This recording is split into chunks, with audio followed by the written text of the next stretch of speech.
हे mister Numan लिमिस here. ए मुश्ताक ड्रामे का एंड क्या होने वाला है? इस ड्रामे के एंड को किस तरह से पोर्ट्रे किया जाएगा? क्या हो सकता है भैया? क्या मुस्तजाब यहाँ पर दुआ के साथ लास्ट में मिल पाएगा या नहीं?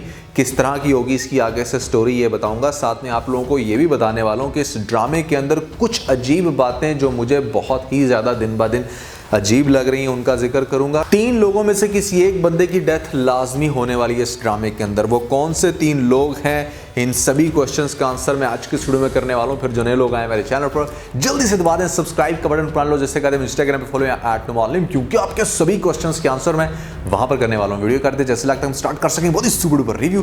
तो चले आगे बढ़ते हैं।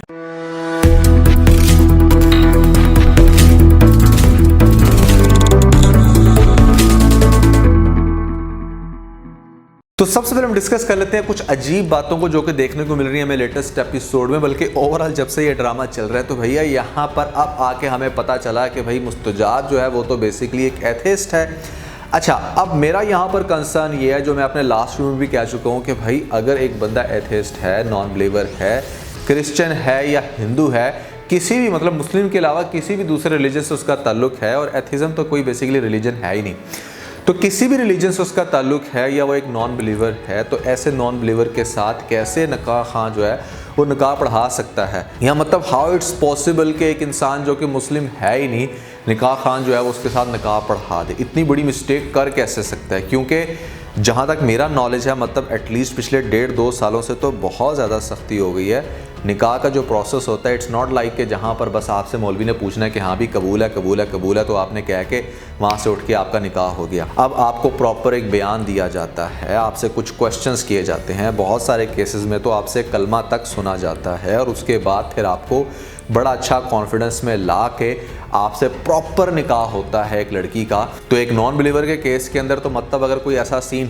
हो भी तो आप कह सकते हो कि भैया उस पॉइंट के ऊपर, उस स्पेसिफिक पॉइंट के ऊपर he will have to convert his religion into Islam, और उसके बाद ही निकाह आपका पॉसिबल हो सकता है। तो भैया बिलीवर के साथ आपका निकाह होता है। अब आप यहाँ पर मान लेते हैं कि चलो जी, लेट्स से कि वो पहले बिलीवर था या उसने प्रिटेंड किया कि वो मुसलमान है, निकाह कर लिया, लेकिन एक्चुअली में वो नहीं था। अच्छा, अगर वो एक्चुअली में नहीं है तो यहाँ पर आपकी माँ जाकर सिर्फ अदालत में ये बयान दे देना कि भाई हाँ मेरा बेटा तो एथेइस्ट है, तो उस बेस के ऊपर अदालत, एज ऑफ माई नॉलेज, जितना मैंने अपने दोस्तों से, ख़ास तौर पे 2-3 लोगों से जो लॉयर हैं जिन्होंने लॉ को प्रॉपर स्टडी किया, कंफर्म किया कि भाई अदालत इस बेस के ऊपर अपना फैसला नहीं सुना सकती कि हाँ ठीक है खुला ले लो, अनटिल के वो बंदा यानी कि वो शख्स जिसने निकाह किया है वो खुद आके ये बयान दे कि हाँ मैं नॉन बिलीवर हूँ, या मेरा इस्लाम के ऊपर या अल्लाह के ऊपर नाउज़ुबिल्लाह कोई यकीन नहीं। Correct me if I am wrong, लेकिन मैंने जो इन्फॉर्मेशन गैदर की उसके अकॉर्डिंग ये है। सो बहुत सारे फ्लॉज हैं इस ड्रामे के अंदर, और जो मुझे सबसे ज़्यादा चीज़ इरिटेटिंग लग रही है ना स्टार्ट से लेकर अब तक, मतलब अगर दुआ को आपने एक ऐसा कैरेक्टर दिखाना था कि जहाँ पर वो बड़ी रिलीजियस लड़की है, ये इस्लाम को बड़ा फॉलो करती है, बातों की हद तक, डायलॉग की हद तक तो वो ठीक है, लेकिन उसकी जो डीड्स रही हैं, उसका जो बिहेवियर रहा है वो बहुत रूड था। वो कहीं से भी जस्टिफाई नहीं होता था कि एक इंसान जो कि बहुत ज़्यादा इस्लामिक है, जो कि इस्लाम के ऊपर और खुदा के ऊपर बिलीव रखने वाला बंदा तो वैसे ही बड़ा काम नेचर का होता है। वो अपनी बातों में कोई बहुत प्राउड नहीं होता, मगरूर नहीं होता, जिसका फिलर हमें दुआ कैरेक्टर से बहुत ज़्यादा देखने को मिला। अगर आप लोगों को मिला भैया कमेंट सेक्शन में मुझे ज़रूर बताइएगा। तो उसके अलावा मिसलिनियस मिस्टेक थी हमारी एपिसोड के अंदर के जहाँ पर अगर दुआ पेपर देने जा रही है तो वो इतनी ज़्यादा बुक्स क्यों कैरी कर रही है? भाई आप पेपर देने जा रहे हो या वहाँ पर चीटिंग करने जा रहे हो? आप पेपर देने जा रहे हो और स्पेशल आपके माँ बाप मतलब पेरेंट्स दोनों ही रेडी हुए हैं अपनी बच्ची को लेकर जाने के लिए। रियल लाइफ के अंदर ऐसा नहीं होता, मैंने बहुत ज़्यादा देखा है कि मतलब स्पेशल माँ और बाप दोनों नहीं बच्ची को स्पेशल लेके जा रहे होते हैं। हाँ जी हम जा रहे हैं पेपर दिलवाने के लिए। अच्छा चलो दोनों जा रहे हैं, बच्ची इतनी ज़्यादा बुक्स क्यों कैरी कर रही है? और जज की जो आवाज़ थी ना वो बिल्कुल जैसे कोई पुराना रेडियो नहीं होता उसकी आवाज़ लग रही थी। आप लोग एपिसोड चला के ज़रा दोबारा से गौर करें। और लास्टली जब आप एक कैरेक्टर को दिखा रहे हो उस रिग्रेट के अंदर के जहाँ पर उसे इस चीज़ का एहसास हुआ है कि नहीं जी मुझे इस्लाम के ऊपर यकीन रखना चाहिए, और मैं ख़ुद भी बहुत ज़्यादा भटक चुकी थी, और उसे मतलब बड़ी नदामत हो रही है, बहुत ज़्यादा वो शर्मिंदगी में है, तो उस पॉइंट पे कम अज़ कम एक औरत को आप प्रॉपर हिजाब के अंदर दिखा दो या वो मसल्ले के ऊपर दिखा दो। उसने मतलब इतना डीप गले वाला ड्रेस पहना हुआ है, इतना वल्गर है, you can say for the screen of Pakistani drama industry, और ऊपर से आप उसको इस्लाम से थोड़ा हट जाने के रिग्रेट में दिखा रहे हो, तो ये कॉन्टेक्स्ट से जो है ना सीन मैच नहीं कर रहा था। हमेशा एक बात याद रखना कि जहाँ पर किसी भी औरत औरत को, ख़ास तौर पे किसी मॉडर्न लड़की को जब इस चीज़ का एहसास होता है कि नहीं उसको इस्लाम की तरफ या अपने रिलीजन को पॉलिश करना है, वो सबसे पहले अपनी ड्रेसिंग को इम्प्रूव करती है, वो सबसे पहले अपने आप को बड़ा अच्छे से कवर करती है, क्योंकि इस्लाम में औरत को बड़ा सख्त किस्म का पर्दे का हुक्म है। चलें जी, अब हम आ जाते हैं कि ड्रामे की एंडिंग किस तरह से हो सकती है। तो भैया ड्रामा अभी इतनी जल्दी तो एंड नहीं होने वाला, क्योंकि अगर इसकी 2 एपिसोड्स आ रही हैं वीक में तो डेफिनेटली ये तकरीबन आप कह लो कि शायद 40 एपिसोड्स तक तो जाने वाला ड्रामा, बड़ा ड्रामा होगा, लेंथी ड्रामा होगा। तो एंडिंग अभी इसकी काफ़ी आगे, लेकिन हम कुछ चीज़ों को प्रेडिक्ट कर सकते हैं, जहाँ पर अगर हम ब्रेक थ्रो की बात करें कि आने वाली एपिसोड्स में या नेक्स्ट एपिसोड में भी ये ब्रेक थ्रो दिखाया जा सकता है, कि जहाँ पर हो सकता है कि आपको दिखाया जाए कि अचानक से दुआ की जैसी इद्दत ख़त्म होती है तो उसकी भाभी ये सजेस्ट करेगी कि मतलब मेरा भाई बहुत अच्छा बड़ा नेक इंसान है और तुम्हारे लिए परफेक्ट रहेगा, तो अपने भाई की तरफ उसका माइंड बनाने की कोशिश करेगी, ना सिर्फ उसका बल्कि दुआ की सारी फैमिली का, जो कि इवेंचुअली मान भी जाएंगे और दुआ की उसके लिए रिश्ते की बात करना शुरू कर देंगे। तो एक प्रोसेस स्टार्ट हो जाएगा कि जहां पर इन दोनों के एक दूसरे से मिलना और बात करना। लेकिन इस सिनेरियो के अंदर अगर कोई ब्रेक थ्रू दिखाया जा सकता है, कोई बड़ा ट्विस्ट दिखाया जा सकता है, तो वो ये दिखा सकते हैं कि भाई दुआ जो है वो बेसिकली प्रेग्नेंट है। ये एक चीज़ दिखाई जा सकती है, इसके चांसेस कम है। क्यों? क्योंकि अगर इद्दत के बाद मतलब एक स्पेसिफिक टाइम बहुत ज़्यादा हो जाता है, उससे बहुत पहले पता चल जाना चाहिए अगर ऐसा सीन होता, लेकिन पॉसिबिलिटी है इसकी भी, क्योंकि ये ड्रामा है, कुछ भी दिखाया जा सकता है। तो अगर तो वो प्रेग्नेंट होगी डेफिनेटली, फिर यहाँ पर उसको फुल स्टॉप लगाना पड़ेगा और पूरी फैमिली इस टेंशन में जा सकती है कि मतलब इस बच्चे का क्या करें और इस्लामिक पॉइंट ऑफ व्यू से इसका क्या हल है। दूसरी चीज़ ये है कि जो मैं आपको कह रहा हूँ कि भैया 3 में से किसी एक बंदे की डेथ होने वाली है। मैं आपको 1 बाय 1 बंदे भी गिनवा देता हूँ। पहला बंदा जो है ना हमारे पास, वो तो दयान है, कि दयान को मारने के लिए आ जाए यहाँ पर मुस्तजाब। डेफिनेटली उसने कोई ना कोई चीज़ तो ऐसी करनी है कि जिससे ड्रामे के अंदर मज़ीद थ्रिल पैदा हो, तो दयान का वो मर्डर कर सकता है। दूसरे नंबर पे जो चांसेस हैं वो हमारे पास उस मौलवी साहब के हैं। उस मौलवी के चांसेस है कि हो सकता है कि यहाँ पर मुस्तजाब इस लेवल का एक्सट्रीमिस्ट हो जाए कि यहाँ पर उस ही की जान ले ले कि उसकी ये बड़ी बातें मानती है, उसके नक्शे कदम पे चलती है। और तीसरी डेथ हमारे पास अब इस बंदे की दिखाई जा सकती है जिसके साथ दुआ का रिश्ता जुड़ने जा रहा है। तो मुझे ऐसा लगता है कि इन तीनों में से किसी एक बंदे का मर्डर करने वाला है मुस्तजाब। आप लोगों को क्या लगता है किसको मारेगा? ज़रूर बताइएगा। अब हम 1 बाय 1 थोड़ा सा क्रैक कर लेते हैं कि लेट्स से कि अगर दयान को मारेगा तो फिर तो स्टोरी डेफिनेटली इंटरेस्टिंग होगी, लेकिन अगर बाबा जी यानी कि मौलवी साहब को मार देता है यहाँ पर, तो भैया फिर जाके हमारा जो एंड होगा वो बहुत डिफरेंट हो सकता है, क्योंकि हमारी एंडिंग का ताल्लुक इस मौलवी साहब के साथ बहुत ज़्यादा लिंक करता है।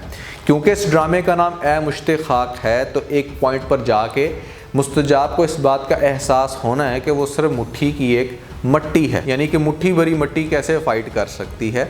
हमने इसके नाम को भी जहन में रखना है। तो भैया यहाँ पर मौलवी के चांसेस कम हो जाते हैं, ज़्यादा चांसेस बनते हैं अब तो इस लड़के के बनते हैं, क्योंकि इस लड़के का जो है ना वो डायरेक्टली ताल्लुक बनने जा रहा है दुआ के साथ। तो पहले तो मुस्तजाब काफ़ी कोशिश करेगा उसी लड़की के साथ अपने आप को एडजस्ट करने की, बहुत ज़्यादा मज़ीद वल्गर हो जाएगा, उल्ट पटांग हरकतें करेगा, जो कि उसने इसी एपिसोड से करनी शुरू कर भी दी हैं, लेकिन उसके दिल को सुकून नहीं मिलेगा पहले वाला। कहीं ना कहीं उसको सिर्फ दुआ याद आ रही है, और दुआ का नाम सुन के बार बार ये जो उसकी गर्लफ्रेंड है ये बहुत ज़्यादा जलती है, और मज़ीद उसको इस चीज़ का एहसास दिलाती है कि जैसे वो डाउन है, या मतलब उसकी तो कोई वैल्यू नहीं दुआ के आगे। इस वजह से ये बंदा दोबारा मजबूर होगा पाकिस्तान आने में, और पाकिस्तान आके ये इस तरह की हरकत कर सकता है जिसमें पहले तो मर्डर हो सकता है। और अगर मर्डर वो नहीं करता तो उस केस में ड्रामा शायद जल्दी रैप अप हो जाए। लेकिन एंडिंग इसकी कुछ इसी तरीके से आपको दिखाने वाले हैं कि भैया जहाँ पर पाकिस्तान आके इसको बहुत ज़्यादा एहसास होगा इस बात का कि ये बहुत गलत करता रहा है, दुआ के साथ इसने बहुत गलत किया, और ख़ास तौर पे माँ अब जो इतनी अच्छी हो गई है वो इस चीज़ में भी खुश है कि हाँ ठीक है, दुआ जो भी कर रही है वो अपने लिए अच्छा कर रही है और उसे करना चाहिए, चाहे वो किसी और के साथ भी शादी कर रही है। तो ये उसको फूल देने के लिए आ रही है और उसका काफ़ी थैंक यू कर रही है कि चलो देर से ही मुझे अकल आ गई तुम्हारी वजह से। अब मुस्तजाब की जो माँ होगी वही उसका बेसिकली माइंड बनाएगी, उसे इस चीज़ का एहसास दिलाएगी कि मतलब मैं खुद भी भटकी हुई थी तो तुम्हारी अच्छी ग्रूमिंग नहीं कर सकी, तुम्हें सही से समझा नहीं सकी, और तुम्हारी और मेरी तकलीफ़ का हल एक ही है कि हम उस ज़ात के ऊपर यकीन ले आएँ और अच्छे से उसको फॉलो करें। जिसके बाद ग्रेजुअली मुस्तजाब का माइंड बनना शुरू होगा, माँ का काफ़ी ज़्यादा समझाना और दुआ की जो मोहब्बत है वो डेफिनेटली इसको इस्लाम की तरफ लेके आएगी, और फिर ग्रेजुअली इसको चूँकि वो बात याद आएगी कि जहाँ पर एक दफ़ा इसको दुआ ने कहा था भी कभी तुम किसी मुश्किल का शिकार हो या तुम्हें रास्ता नज़र ना आ रहा हो तो तुम इनके पास आ जाना। यानी कि ये उसी मौलवी के पास जाएगा और जाके उससे अपना इशू डिस्कस करेगा कि वो बहुत ज़्यादा बेचैन है। और इस दफ़ा इसकी जो टोन होगी वो बहुत डिफरेंट होगी, बड़े डिफरेंट अंदाज में जब ये उससे बातें करेगा और उसका सलूशन लेगा और उसके बाद फिर अपने अंदर वो एक चेंज लेके आएगा, तो वो चेंज डेफिनेटली दुआ भी देखने वाली है। दुआ की शादी मेरा नहीं ख्याल कि शायद इस लड़के से हो। उसकी वजह ये हो सकती है कि कहीं ना कहीं दुआ को मुस्तजाब का प्यार ही रोकेगा बार बार। कभी हो सकता है कि कुछ जैसे मैंने बताया कि डेथ हो जाए किसी की, या फिर हो सकता है कि प्रेगनेंसी वाला इशू हो, या अगर वो ना भी हो तो तीसरा इशू तो डेफिनेटली हमारे पास यहाँ पे प्यार का है और वो उसको बहुत ज़्यादा सोच रही है। उसके बगैर उसको चैन नहीं आ रहा। खुला तो उसने ले लिया लेकिन चैन नहीं आ रहा। लेकिन अब खुला होने के बाद किस तरह से वो दोबारा रुजू कर सकती है या कैसे मुस्तजाब टेक्निकली उसको दोबारा अपनी बीवी बना सकता है, क्या इस सिनेरियो के अंदर हलाला करने की ज़रूरत होती है नहीं। अगर आप में से कोई अच्छा नॉलेज रखता हो तो भैया ज़रूर मुझे कमेंट सेक्शन में बताइएगा। लेकिन एक बात फॉर श्योर है कि ड्रामे की लास्ट एपिसोड में दुआ मुस्तजाब एक हो जाएंगे, चाहे इनको हलाला करना पड़े या चाहे कोई भी यहाँ पर इस्लामिक रेजोल्यूशन हो। जो भी रीज़न होगी, एंड पे मुस्तजाब ने एक अच्छा मुसलमान बनना है और दुआ की ज़िंदगी में आना है। तो इस ड्रामे का जो एंड है वो अच्छा होगा मेरे अकॉर्डिंग। आप लोगों के अकॉर्डिंग कैसा हो सकता है, क्या दिखाया जा सकता है, ज़रूर बताइएगा नीचे मुझे कमेंट सेक्शन में। तो सिनफ़े आन ड्रामे के अंदर बहुत ही कमाल की एक्ट्रेस हैं, सभी बहुत प्यारी हैं, लेकिन मेरे अकॉर्डिंग सबसे प्यारी कौन सी है, मैंने इसके ऊपर बहुत ही इंटरेस्टिंग रिव्यू बनाया। अगर आप लोगों की नज़र से अभी तक नहीं गुजरा तो ऊपर आप लोगों को लिंक मिल जाएगा, जल्दी से लिंक पे क्लिक करके वीडियो देख के अपना फीडबैक मुझे ज़रूर दीजिएगा। तो आज के बस इतना ही। अगर आपको इस वीडियो के अंदर कोई एक पॉइंट अच्छा लगा तो आप इस वीडियो को लाइक ज़रूर कीजिएगा और अपने दोस्तों के साथ ज़्यादा से ज़्यादा वीडियो को शेयर करने की कोशिश करें, स्पेशली उन दोस्तों के साथ जो पाकिस्तानी ड्रामास के बहुत बड़े फ़ैन हैं। वीडियो अच्छी लगी तो सब्सक्राइब के बटन के ऊपर जरूर क्लिक कीजिएगा और कमेंट सेक्शन में मुझे अपना फीडबैक देना मत भूलिएगा। और ये सारे काम करने के बाद आप बेल जरूर प्रेस कर लीजिएगा ताकि लेटेस्ट अपडेट आप लोगों को सबसे पहले मिल सकें। इसके साथ बहुत सारा ख्याल रखें। Stay motivated and God bless you.